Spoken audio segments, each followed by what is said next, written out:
Donc bonjour à toutes et tous et bienvenue à ce nouveau webinaire sur les secteurs et les métiers, webinaire initié par la région Bourgogne-Franche-Comté en direction des acteurs du SPRO et de l'ensemble des professionnels de l'orientation, de l'emploi et de la formation professionnelle. Nous vous proposons aujourd'hui une rencontre autour des métiers du numérique et nous remercions nos intervenants de ce jour, Monsieur Cyprien excusez-moi, délégué régional Bourgogne-Franche-Comté de l'OPCO Atlas et Monsieur Yacine Amidouche de la Fabrique du numérique à Besançon.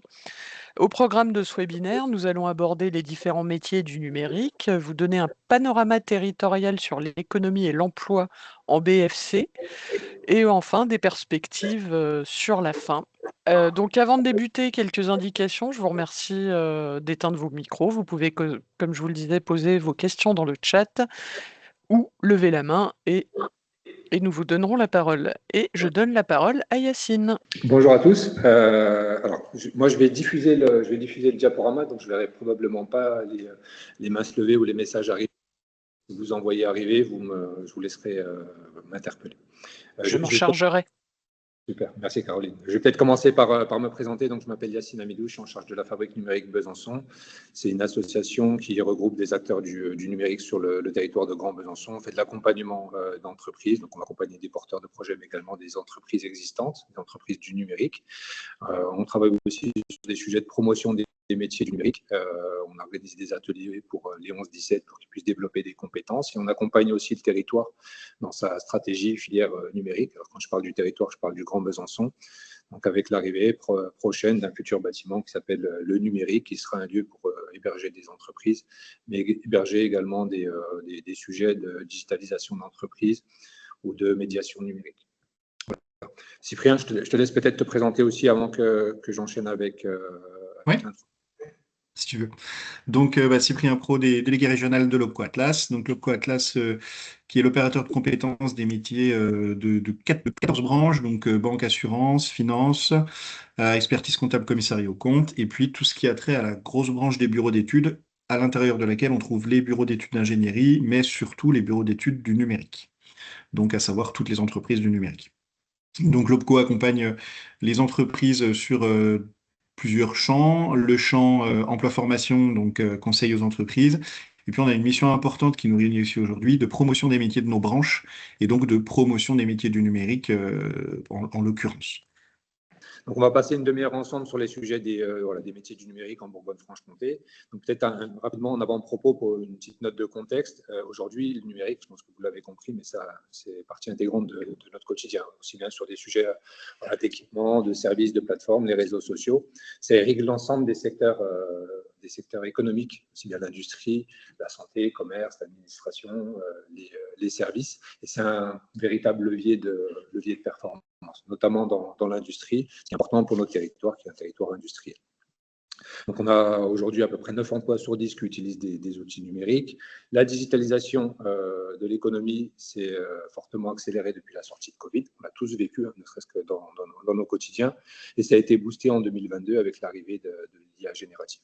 Donc, tout ça pour dire que c'est une des raisons pour lesquelles c'est important de bien comprendre les métiers du numérique. Là où avant, c'était vraiment des métiers des entreprises de services numériques qui développaient les outils numériques, qui les mettaient ensuite à disposition des différents secteurs d'activité, mais sans qu'il y ait réellement d'interface entre ces différents environnements. Là, ce n'est plus le cas. Donc, il y a de plus en plus d'entreprises qui ne sont pas des entreprises du numérique, qui vont intégrer et qui intègrent déjà des métiers ou à minima des compétences. C'est pour ça que c'était important pour nous de vous présenter ce panorama des métiers, mais également les besoins des entreprises. Donc, je vais prendre moi la main dans un premier temps sur le panorama des métiers du numérique. Je laisserai ensuite Cyprien dérouler un petit peu, catégoriser les entreprises de notre territoire, faire un petit état des lieux aussi du type d'entreprise et des compétences et des emplois qui sont recherchés, tirer un peu quelques perspectives par rapport à la transformation qui s'opère dans le secteur, qui est un secteur que vous allez le voir, mais je pense que vous le savez également, qui est en mutation et qui évolue très, très rapidement.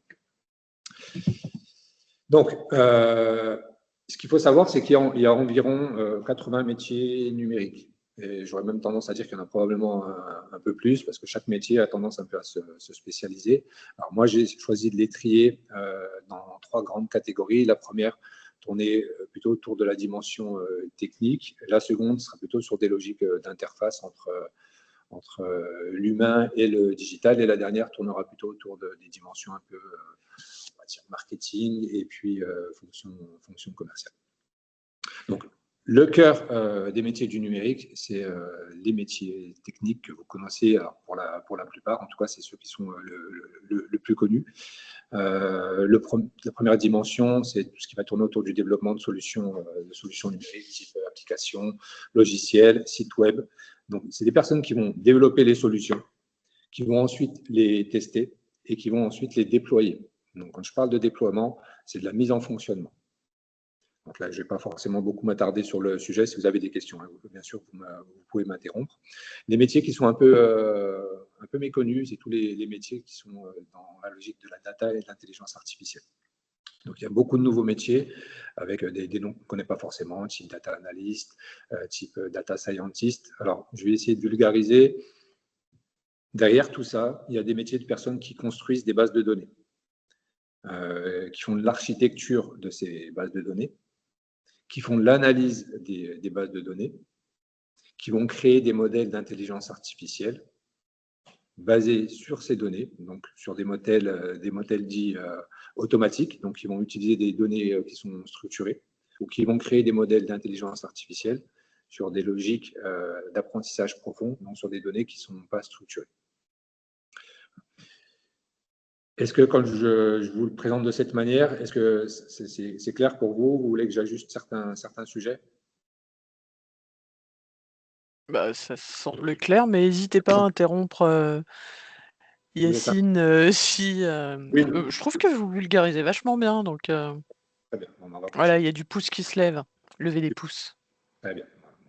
Donc, vraiment, dans tous ces métiers de la data et de l'intelligence artificielle, il y a énormément d'évolutions depuis ces dernières années, depuis l'IA générative, hein, pour faire simple, depuis l'arrivée de ChatGPT dans le monde professionnel. Donc, on a ensuite tous les métiers tournés autour des infrastructures et du cloud. Donc là, on est sur des métiers de personnes qui créent les réseaux, qui gèrent les réseaux, qui gèrent les serveurs, donc l'hébergement et tout l'environnement cloud. L'environnement cloud, c'est tout ce qui va tourner autour de l'hébergement des données dématérialisées. On n'héberge plus l'intégralité de nos données sur nos propres ordinateurs, ils sont hébergés dans des data centers et on va faire appel à ces données au moment où on en a besoin. C'est toute la logique du cloud qu'on connaît à titre professionnel, avec nos outils métiers qui ne sont pas toujours hébergés sur nos équipements. Mais on le connaît aussi à titre personnel avec l'usage de nos smartphones, les solutions cloud d'Apple ou de Microsoft ou de Google. Donc là, on est sur ce que j'appelle un peu la tuyauterie. Donc c'est ce qui va faire circuler les données pour qu'on puisse avoir accès à nos équipements, notamment au niveau professionnel. Et c'est la tuyauterie, donc pour faire circuler les données, mais également pour les héberger. Ce qui est adossé à tout ça, c'est bien sûr la cybersécurité. Donc, c'est tous les métiers qui vont permettre d'éviter les fuites de données, pour faire simple. Donc, ils vont penser la protection de tous ces systèmes, de toute cette infrastructure, de manière à faire en sorte qu'on évite les fuites de données qui sont préjudiciables au bon fonctionnement de l'économie. Ce qui est important dans cette logique qu'on appelle la digitalisation des entreprises, c'est qu'à partir du moment où on met en place des outils numériques, où on met en place des infrastructures, du cloud, on augmente la surface d'attaque. On devient une cible potentielle sur les cyberattaques, là où, quand on n'a absolument aucun système informatique et aucun équipement connecté, on ne l'est pas du tout.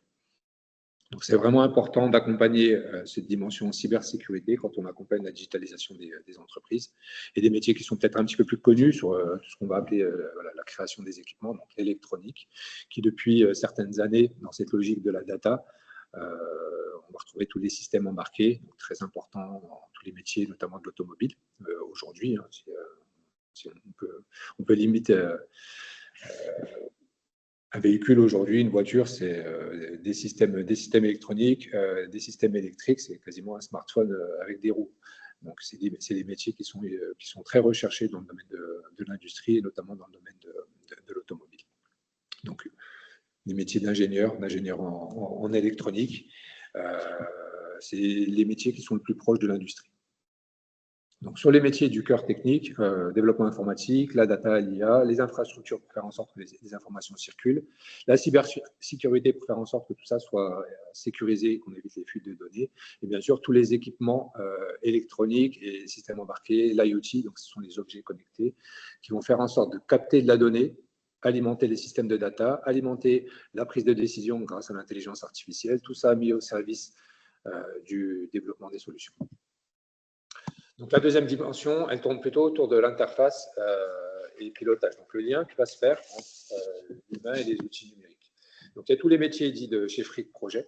Donc, un chef de projet digital, c'est tout simplement une personne qui va accompagner la création d'une solution numérique en partant des besoins des utilisateurs. Donc, il va faire le pilotage entre la personne qui connaît ses besoins et l'équipe qui va développer des solutions. On a tous les métiers tournés autour du design et de l'UX, notamment des métiers de chef de produit, donc les personnes qui vont penser la solution. Et quand je parle de penser la solution, ils vont penser à la fois les besoins, mais ils vont penser à la manière dont ils vont être adressés, c'est-à-dire l'expérience utilisateur. C'est les personnes qui vont faire en sorte que vos outils numériques sont fonctionnels, soient fonctionnels et puis intuitifs. Donc, ce qu'on appelle UX, c'est l'expérience utilisateur. Ils vont penser également l'UI, c'est-à-dire l'interface utilisateur. Ils vont faire beau et fonctionnel. Donc là, c'est des métiers hyper importants, des fonctions un peu transverses, qui font le lien très souvent entre les besoins des utilisateurs et la dimension technique. Pour continuer sur des métiers qui ne sont pas forcément toujours considérés comme étant des métiers du numérique, mais qui le sont fortement. C'est tous les métiers du marketing et de la fonction commerciale. Donc, on va retrouver notamment toutes les personnes dans la dimension marketing, digital et communication qui créent les outils de communication, mais également toutes les personnes qui vont mettre en place les bonnes stratégies pour apporter un maximum de visibilité aux solutions numériques, aux solutions des entreprises. Donc, on va retrouver tous les chefs de projet marketing digital, notamment. Et ensuite, la fonction commerciale. Alors, je segmente plutôt en deux dimensions. Les métiers très secteurs d'activité numérique, les métiers de vente et puis de réparation de matériel informatique, qui là vont plutôt adresser les particuliers, mais c'est des métiers qu'on connaît très bien. Et on a tous les métiers qui vont permettre d'accompagner la digitalisation de l'entreprise, c'est-à-dire des personnes qui vont être au contact des entreprises pour bien comprendre leur process, bien comprendre leurs besoins et mettre en place les bonnes solutions, en tout cas proposer les bonnes solutions pour accompagner le développement de l'entreprise. J'ai essayé de matérialiser tout ça à travers un exemple d'une entreprise qui serait une entreprise qui produirait des solutions type outils métiers pour l'industrie. On va partir d'un exemple qui serait un logiciel métier qui accompagne la production dans une industrie, qui propose également des équipements connectés. Donc, on a le produit au centre de la logique. On a le cœur technique, donc le développement informatique. Donc, ils vont développer, eux, le logiciel. Ils vont le tester, ils vont le déployer, ils vont faire aussi en sorte qu'il soit toujours fonctionnel. Les personnes qui sont en charge de la data et de l'intelligence artificielle, eux, vont consolider les bases de données, développer les modules d'intelligence artificielle pour pouvoir permettre d'augmenter la solution logicielle. Chaque logiciel aujourd'hui intègre une brique d'intelligence artificielle, notamment pour faciliter l'usage. La mise en place d'un système de cybersécurité, donc c'est important, la fuite des données, c'est un des gros enjeux du moment. L'infrastructure et le cloud, de manière à faire en sorte que la donnée, comme je vous l'ai expliqué précédemment, puisse circuler et être hébergée au bon endroit. Et toute la dimension objets connectés, systèmes embarqués, robotisation. Si on reprend cet exemple d'outils numériques à destination des industriels, on va retrouver tous les capteurs qui sont positionnés au bon endroit sur la chaîne de production, voir tous les robots qui vont pouvoir être drivés par le logiciel qui permet d'accompagner la production en fonction des différentes situations. Donc, on a le cœur technique qu'on envisage assez aisément. Et on va avoir tout ce qui va faire office d'interface et de pilotage. Donc, la gestion de projet, ça va être les personnes au sein de cette même entreprise qui vont accompagner les industriels à l'usage de ces solutions, à l'intégration même de ces solutions, aussi bien sur la dimension logicielle que sur la dimension objet connecté. Donc, ils vont, en fonction des process de l'entreprise, aller proposer une stratégie IoT d'objets connectés, de capteurs à mettre au bon endroit, et puis une stratégie d'automatisation à travers la robotisation des ateliers. Donc, ils ont besoin de bien comprendre l'industriel avec lequel ils vont être en contact pour faire remonter ou ajuster les différentes solutions, qu'on soit sur le logiciel ou qu'on soit sur les systèmes embarqués. La dimension design et UX, vous l'avez expliqué, c'est important. Il faut reprendre les codes de ses clients, les codes des industriels pour faire en sorte que l'outil soit utilisé. On a tous connu dans nos expériences professionnelles des périodes où on a mis en place une CRM ou un ERP, un outil métier, alors, quel que soit l'outil métier, où on s'est rendu compte que finalement il n'était pas complètement fonctionnel ou qui ne correspondait pas correctement aux besoins, à nos besoins du quotidien. Donc la dimension design et UX, elle est très importante. Elle va faire l'interface avec le chef de projet notamment et les équipes techniques. Et puis on n'oublie pas la dimension marketing et commerciale. Donc, les personnes qui vont faire en sorte de valoriser la solution, la faire connaître, lui apporter de la visibilité et la fonction commerciale. Il n'y a pas d'entreprise dans le domaine du numérique si la fonction commerciale n'est pas présente. Donc, c'est tous les business développeurs qui vont, eux, être au contact des industriels, présenter les solutions, comprendre leurs besoins, passer ensuite le relais au chef de projet qui, lui, passera ensuite le relais au développeur. Voilà, j'ai fait le tour des métiers, j'ai essayé de ne pas être trop long, on avait prévu 5 minutes sur le sujet. Est-ce que vous avez des questions par rapport à tous ces métiers? Est-ce que ça vous a paru clair? Alors, l'exemplification sur le produit numérique, logiciel, regroupe vraiment les différents champs d'intervention des métiers que vous avez cités. Donc, si nos participants ont des questions ou sinon mettez un pouce si Yacine a été extrêmement clair, et je l'ai trouvé extrêmement clair. Mais c'est que moi. Tout le monde met des pouces. Vous Il y a avez plein de été pouces. vous Il y a avez plus été de d'une pouces. clarté. Ok, super. Bon, Non, je passe mais je trouve quand même que votre schéma là illustre vraiment cette complémentarité entre les différents métiers des différents champs que vous nous avez présentés. Donc, Ok, très bien, super. Bon, alors, je passe le relais à Cyprien. Je te laisse présenter notamment l'emploi en BFC et puis les perspectives des entreprises. Tu me dis quand je change les slides. Ok, ça marche. Merci. Alors, bon, Yacine a été très clair. Moi, je vais apporter un peu de flou, parce que sinon, ce serait pas drôle. Donc, effectivement, alors, la filière numérique, c'est, à mon sens, une des filières économiques la plus compliquée à appréhender. Pour preuve, le conseil régional travaille sur la rédaction d'une feuille de route régionale du numérique, et effectivement, ça engendre beaucoup de discussions. Pourquoi? Parce que on identifie deux types d'entreprises en lien avec le numérique. On a trouvé ce vocable-là, donc c'est la région qui a trouvé ce vocable-là, les entreprises dites numérisantes et les entreprises dites numérisées.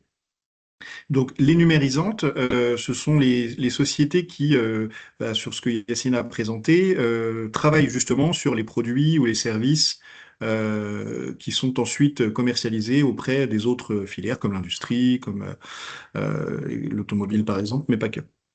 Donc, on a deux types du coup d'entreprises. On a celles qui fabriquent les produits numériques. Donc là, c'est pareil, on a une logique proche de l'industrie et on a tout ce qui va trait au service. Vous avez sans doute entendu parler du terme ESN. L'ancien terme était SS2I, donc les sociétés de services en informatique. Et puis les ESN, donc ce sont les entreprises de services numériques. C'est un grand chapeau sous lequel on met toutes les sociétés qui travaillent vraiment dans le numérique. Les plus connues sont par exemple Capgemini, Alteka, Altran, etc. Voilà, vous avez un certain nombre de choses. Après, On peut aussi également trouver des entreprises de plus petite taille, pardon, par exemple sur des entreprises type développement web. Donc les entreprises qui créent les sites web, par exemple, sont souvent des plus petites agences. Et donc, à côté de ça, et c'est ça qui vient un peu, on va dire, flouter l'appréhension de la filière, c'est tout ce qui a trait aux entreprises numérisées. Pour vous donner un exemple, chez Atlas, je vous ai parlé de nos branches. On a la branche de la banque qui est chez nous dans notre périmètre. En fait, l'approche numérique de la banque, elle est extrêmement développée, extrêmement importante, et le nombre d'emplois dits numériques au sein d'une branche bancaire est très très important. Il y a les DSI qui sont assez importantes, forcément, hein. On imagine bien le pourquoi du comment, mais c'est pour vous donner cette approche un peu bicéphale entre les entreprises numérisantes et numérisées. Donc une fois qu'on a dit ça, donc Yacine, tu peux passer la slide s'il te plaît.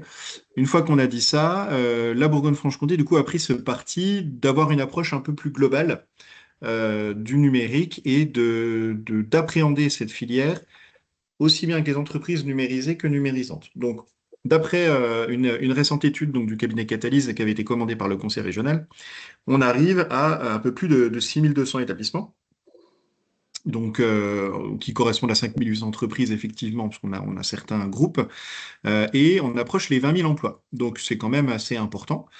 Là, on voit bien que le tissu est plutôt petites entreprises, hein, parce que 92% finalement des établissements de l'étude ne dépassent pas les 10 salariés. Et puis donc on va retrouver effectivement des entreprises un peu plus de plus de 20 salariés au nombre de 120, avec la particularité aussi, c'est que très souvent ce ne sont pas les sièges qui sont en Bourgogne-Franche-Comté, mais des établissements secondaires avec des sièges qui sont en région parisienne ou en région lyonnaise. Capgemini, par exemple, en est un exemple.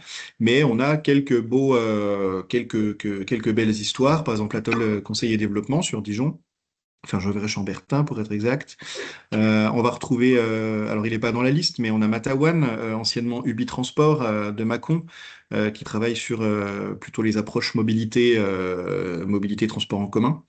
Donc voilà, on a cette petite disparité entre des très très gros et une globalité de très très petits. Donc en termes de compétences, c'est un peu particulier parce que forcément, plus de polyvalence va être demandée dans les TPE, comme vous l'imaginez.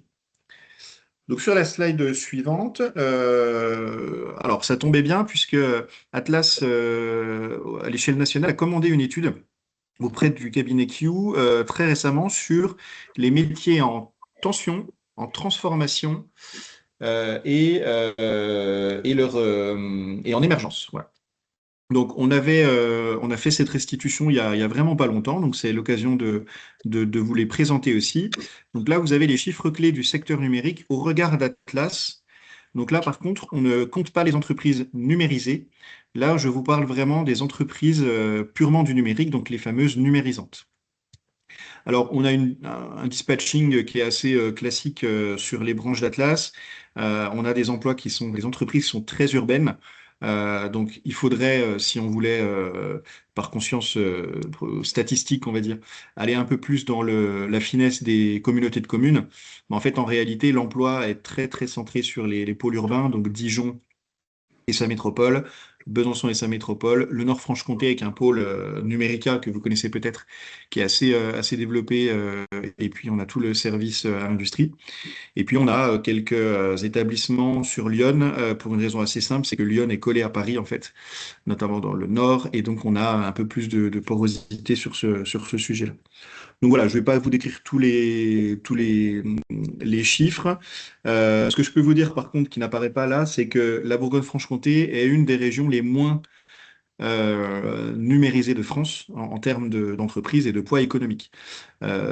Pour vous donner un exemple, on pèse, nous, Atlas, un peu moins de 2% du poids économique global d'Atlas. Et ça se retrouve aussi dans les entreprises du numérique. Donc même si c'est un enjeu stratégique, on n'a pas énormément d'offreurs de solutions sur notre territoire. Tu peux passer à la slide suivante. Voilà, alors ça c'est intéressant. C'est toujours, j'aime bien les personas. On fait souvent ça dans les projets d'innovation, mais ça permet de peut-être de concrétiser et d'illustrer sur le profil type des gens qui travaillent dans le numérique. Donc, forcément, c'est un métier qui est très genré, on va dire, avec beaucoup d'hommes, beaucoup plus d'hommes que de femmes. En fait, en réalité, on est même, alors ça évolue régulièrement, mais à 20% de femmes dans les métiers du numérique. Donc, il y a vraiment un gros décalage. Et puis, on a une pyramide des âges qui est très marquée. Donc, qui est assez logique puisqu'on est sur une technologie qui est assez récente finalement, si on regarde un peu dans l'histoire. Donc, une majorité de personnes, effectivement, qui ont moins de 40 ans. Et puis, sur la répartition des salariés par taille d'entreprise, on est, comme je vous le disais, plutôt sur des moins de 50 salariés. Voilà ce qu'on peut vous dire. Donc, sur la typologie de l'emploi. Donc, également, ce qui est intéressant, c'est qu'on mène beaucoup d'actions, nous, de promotion des métiers dans le numérique, notamment pour lutter aussi contre les stéréotypes. Donc c'est un sujet qui nous tient à cœur et beaucoup d'établissements nous reçoivent pour qu'on puisse parler de ça avec eux et c'est toujours intéressant. Alors là, une petite slide qui peut vous intéresser en termes de vraiment de projection en termes d'emploi. Alors, ce que je vous dis là aujourd'hui, ça va être difficile de se projeter à un an. Parce qu'en fait, comme l'a dit Yacine, avec l'intelligence artificielle, on n'est pas au bout de nos surprises et il y a vraiment un grand chamboulement qui est en train de s'opérer, pas que dans le numérique, mais majoritairement. Et donc, ce qui va être important, à mon avis, si on veut conserver l'emploi dans le numérique en Bourgogne-Franche-Comté, c'est de montrer que les compétences qui sont attendues par les entreprises, elles apparaissent assez bien dans l'étude du cabinet Q. Ce sont finalement des compétences qui sont très transversales et qui ne sont pas des compétences techniques, au sens, par exemple, comme un développeur ou un codeur, parce qu'on pense, et on le voit de plus en plus dans les entreprises, avec l'automatisation liée à l'IA, euh, finalement, la compétence technique va avoir un peu moins d'importance, mais paradoxalement, l'intelligence artificielle, et j'aime bien le dire comme ça, va apporter plus d'humains dans les entreprises du numérique que ce qu'il y a aujourd'hui. Parce que les meilleurs salariés qui sortiront sur ce marché de l'emploi seront ceux qui sont justement capables de créer des liens en fait entre les personnes. Yacine parlait de l'UX design tout à l'heure, ça c'est déterminant parce qu'on peut avoir une idée ultra intéressante, ultra innovante, mais si l'approche besoin, l'approche fonctionnelle en fait de la solution n'est pas travaillée, ça n'a strictement aucun intérêt. Donc les tops des compétences, moi je trouve être très parlant, c'est que les entreprises recherchent de l'animation du pilotage de projet et puis une logique de démarche d'innovation, alors en dehors de la gestion d'infrastructure. Donc ça montre bien plutôt des soft skills. Alors on en parle un peu souvent, mais là ça ressort bien de l'étude, donc je trouve que c'est intéressant et c'est rassurant peut-être pour les jeunes aussi qui s'embarquent dans ce sujet-là, c'est que finalement ça ouvre des perspectives et peut-être justement pour le public féminin. C'est ce qui ressortait des femmes qui témoignaient dans les opérations de promotion des métiers, de ces approches plus humaines. Donc on a voilà encore quelques chiffres sur les offres d'emploi dans le numérique. Alors on en a encore quelques-unes. Il y a eu une forte baisse l'année dernière du fait du ralentissement global économique. C'est pas forcément que l'arrivée de l'IA, mais vous retrouvez voilà le top 5 des métiers qui sont recherchés et qui correspondent aux compétences que je vous ai données. Finalement, dedans, on n'a qu'un seul métier technique. Donc là, c'est assez intéressant. Voilà, on voit que, mis à part développeurs de solutions digitales, les quatre autres métiers qui sont mis en avant, ce sont plutôt des métiers transverses. La chefferie de projet, moi, ressort beaucoup chez nos adhérents. C'est en gros, Yacine l'expliquait, c'est cette personne qui est au cœur du réacteur, au carrefour entre la technique et puis la solution définitive. Donc, pour vous donner une petite projection, on va dire, politique publique, les OPCO, on est là pour ça, en fait, justement, pour, à la base des constats de ces études, de travailler avec la collectivité, donc principalement le conseil régional, pour essayer de trouver des solutions. via l'alternance notamment, mais pas que, avec la formation continue des salariés, et ça c'est extrêmement important, peut-être accompagner les salariés. Là, on voit le métier de conseiller commercial qui est beaucoup mis en avant. On peut imaginer de construire des parcours de formation pour des salariés dans les entreprises du numérique pour les faire monter en compétence sur ces sujets-là et en créer ce qu'on appellerait des business développeurs ou des technico-commerciaux, comme on le disait par le passé. Donc, mais on est vraiment dans cette logique et d'où l'intérêt de travailler en étroite collaboration avec l'État, la DRETS, le rectorat et également le conseil régional pour la formation professionnelle des salariés. Donc, on a terminé la partie panorama économique. Donc, je garde la parole pour les perspectives et je la redonnerai à Yacine juste après. Parce que voilà, ça fait le lien. Je vous propose cette slide qui est la plus parlante de l'étude. Je la trouve assez intéressante parce qu'en fait, elle vient mettre sur une cartographie les métiers qui subissent des transformations euh, en parallèle avec leur niveau de tension. Donc, ce qui est assez intéressant, c'est que alors, cette étude, elle a été commandée sur toutes les branches d'Atlas. Donc, on a aussi les métiers de la compta, de la banque, etc. Mais on voit bien que dans le quart en haut à droite, ce sont les métiers qui sont les plus en tension et les plus en transformation. Bah, vous pouvez constater que la quasi-totalité de ces métiers sont des métiers qu'on vient de vous décrire, donc des métiers du numérique. Et donc ça veut bien dire ce que ça veut dire, c'est que voilà, l'approche technologique de l'IA va complètement bouleverser ces métiers-là qui sont par ailleurs déjà en extrême tension, en particulier en Bourgogne-Franche-Comté. Donc on se retrouve avec un effet de cisaillement qui est pas bon pour nos entreprises et qu'il va falloir accompagner, notamment dans la formation des salariés. Voilà. Et donc, Yacine, bah, tu peux conclure si tu veux. Oui, alors, juste pour terminer, je pense que vous l'avez compris, hein, c'est une grande diversité de métiers dans le domaine du numérique. Des entreprises avec des besoins forcément en forte croissance. Et c'est un peu ce que pointait comme paradoxe, hein, c'est-à-dire qu'on est vraiment sur une digitalisation complète de tous les secteurs de l'économie. On pourrait envisager que ça implique des forts besoins en termes d'emploi, ce qui était d'ailleurs les perspectives fin des années 2010, notamment dans le cadre de la stratégie France 2030. Mais l'IA bouscule beaucoup de choses en ce moment et faire des projections, c'est compliqué. Donc, on se rend compte qu'en fait, c'est plutôt une augmentation des besoins en compétences, mais qui ne se matérialise pas tout le temps par des emplois.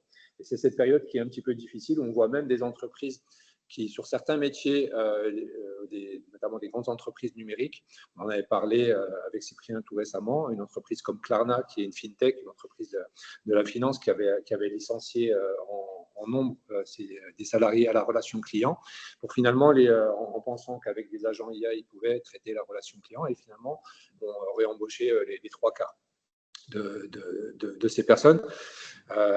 Il y a forcément d'autres enjeux derrière tout ça, mais on est vraiment en difficulté. On se rend compte que digitalisation ne rime pas forcément avec augmentation des besoins en termes d'emploi, mais augmentation des besoins en termes de compétences. Et comme en plus, on est sur ces logiques où, là où les compétences étaient dans les entreprises de services numériques précédemment, et on était vraiment sur des compétences techniques, comme maintenant ces compétences elles sont nécessaires dans des entreprises qui ne sont pas du secteur d'activité numérique, donc typiquement dans l'industrie, on a besoin de toutes ces compétences transversales. Donc, des personnes qui sont réellement en capacité de parler usage avec le cœur des métiers, des process des entreprises, c'est-à-dire discuter avec la production industrielle, avec la maintenance pour comprendre quels sont leurs besoins et proposer des solutions. Et là, on sort un peu du cliché des salariés du numérique, du geek qui passe sa journée à coder et qui n'est pas forcément dans l'interaction. Et puis, voilà, vous l'avez compris, hein, c'est aussi, on a illustré à travers l'IA des métiers et des compétences qui évoluent très rapidement, même si on sait qu'il y a les compétences clés d'avenir. On les a un peu toutes ciblées, hein, la data, l'IA, la réalité virtuelle, la cybersécurité, le numérique responsable, les infrastructures, le cloud sont les grandes compétences d'avenir et il y a forcément besoin de les intégrer aujourd'hui dans le monde économique. Pour terminer, ce qu'on a choisi de faire avec Cyprien, c'est d'essayer de vous proposer des ressources pour un peu alimenter votre curiosité, qu'on aura, j'espère, éveillée, et puis votre niveau de compétence des métiers du numérique. Alors, je vais laisser Cyprien parler de concepteurs d'avenir et puis de l'OPIEC qu'il connaît très bien. Moi, j'ai juste rajouté Grande École du numérique, qui était un dispositif national qui s'est transformé, qui a un peu évolué, qui a un peu muté, et il propose aujourd'hui vraiment un observatoire de l'emploi et des formations numériques sur toute la France. Donc, ça peut être intéressant pour vous dans les orientations que vous pourriez faire, notamment aux personnes que vous accompagnez. Cyprien, je te laisse parler de concepteurs d'avenir. Alors, pour le site Concepteur d'avenir, donc ça fait partie des 4 sites institutionnels d'Atlas qui sont les sites métiers, promotion des métiers. Donc là, c'est Concepteur d'avenir, c'est le site de la branche des bureaux d'études.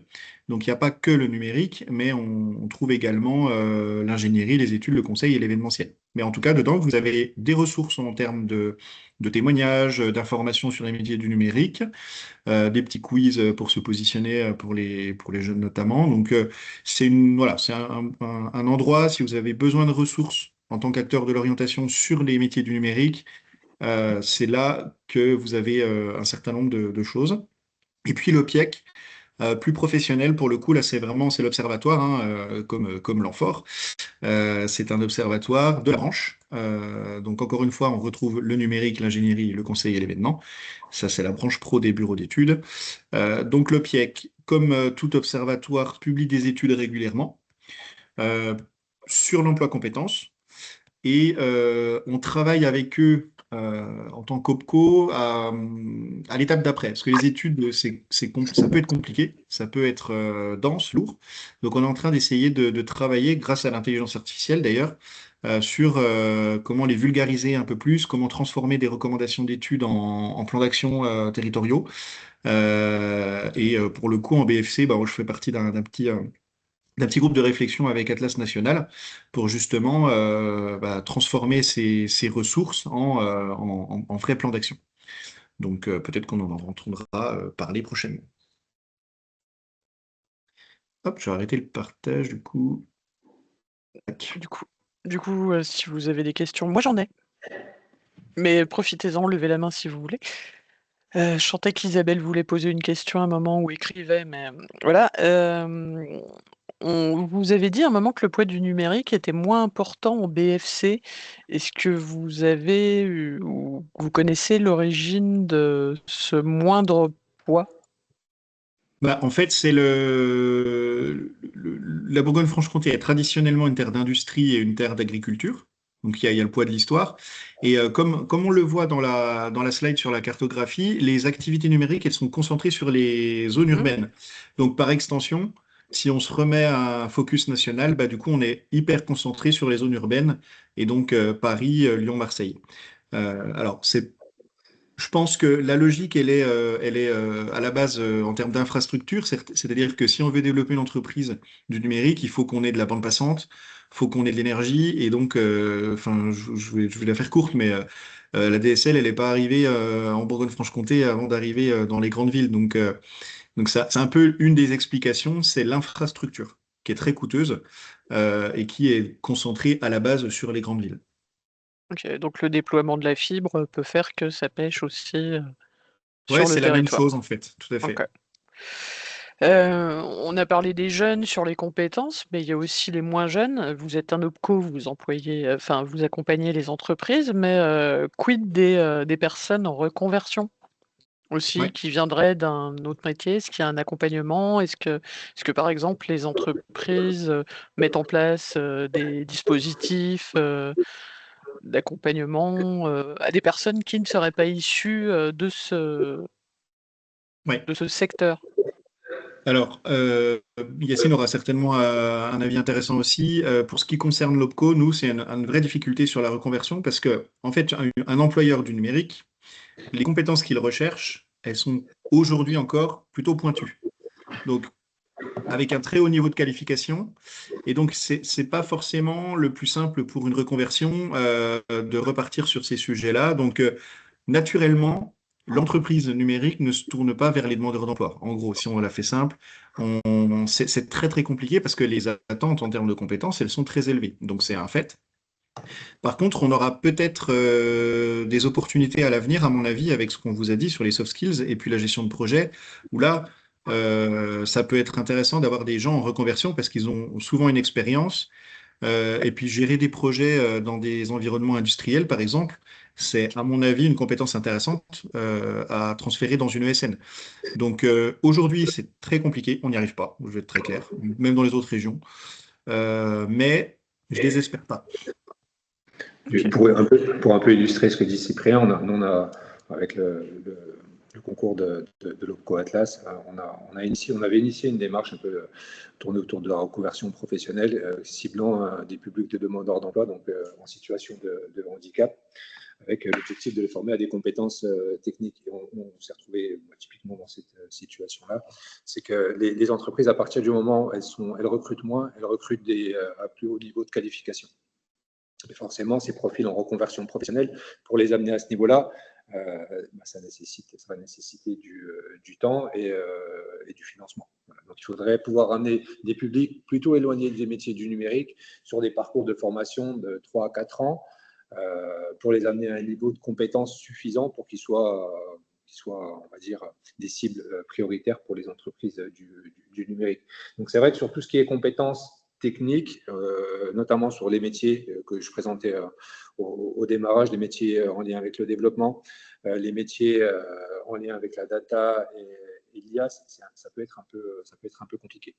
Là où effectivement il y a un peu plus de potentiel, c'est sur tous les métiers qui font l'interface, et puis tous les métiers en lien avec la fonction commerciale et marketing, où là, il y a peut-être plus de plateformes, mais il y a une concurrence qui est un peu différente. Ok. Je crois qu'il n'y a pas d'autres questions. J'en avais pas d'autres non plus. Par contre, je vous ai mis dans la conversation le Zoom réalisé par domaine d'activité qu'ont réalisé mes collègues de l'offre de formation, un Zoom dédié au métier du numérique, où vous pouvez retrouver des formations conventionnées, financées par la région, mais aussi en alternance. Donc voilà, ça fait aussi une source d'infos en plus. Merci beaucoup, messieurs, en tous les cas, c'était fort intéressant, vraiment. Je pensais à Claude Code en même temps que vous parliez sur les compétences transversales et plus forcément sur les compétences techniques pures, comme les codeurs, vu que Claude, l'IA d'Anthropic, semble-t-il, des fois fait des choses merveilleuses, me disaient mes collègues informaticiens. Donc merci. Nous nous retrouverons le 28 avril prochain pour un webinaire qui portera sur une rencontre autour des métiers du vivant, donc tout ce qui est agricole et para-agricole. Là aussi, je me dis que le numérique sur le développement des machineries, tracteurs ou autres, doit prendre aussi une place assez importante. Un peu comme c'est comme un smartphone, mais avec des grosses roues, là, pour le coup. Du coup, l'idée, ce sera de mieux comprendre les enjeux et les évolutions des métiers, d'identifier les principaux acteurs de l'emploi et les ressources également. Voilà. Donc, je vous dis merci à toutes et tous, à nos participants, et surtout à nos intervenants, et je vous dis à un prochain webinaire secteur métier. Bonne journée et bon appétit. Merci, bonne journée. Au revoir. Merci. Au revoir. Au revoir.